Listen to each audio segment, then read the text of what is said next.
I'll never forget, we're having a good night. We're going out drinking, and I was really trying to peer pressure you. After the night was over, I was trying to go back out, and you had this wall off, and it stuck with me. It was probably something small to you, but you were like, I don't want to do something that my mom, my girlfriend, the people that really love me, that they wouldn't want me to do. Even though in the moment we were having a good time, I know we were cool, but you were able to draw that wall, something that I wasn't able to do. And that's influenced me to drop some more walls that has allowed to create more empty space to do things like this. My question is, do you think about these boundaries that you have in place? Are there any rules that you absolutely don't break that you found critical to your success?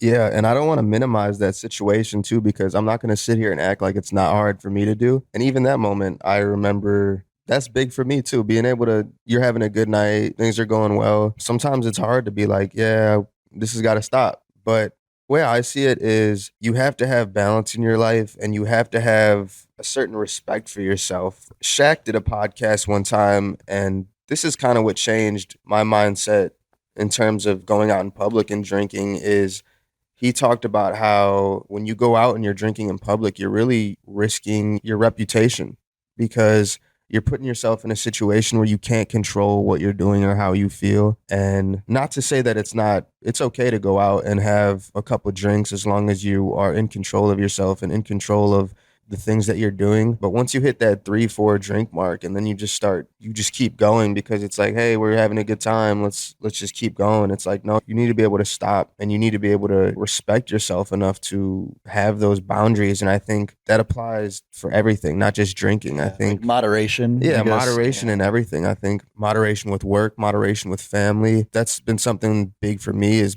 knowing when to take a step back from family and say, hey, I can't give you guys all of my energy right now. This situation is for you guys to handle. And I need to maybe not guard myself, but I need to be able to hold on to this energy that I have. And I'm not going to compromise it for anyone. And if that's a problem with you, then maybe certain people don't belong in your life. And I think having those walls up is a good way of really finding who belongs in your life and who doesn't.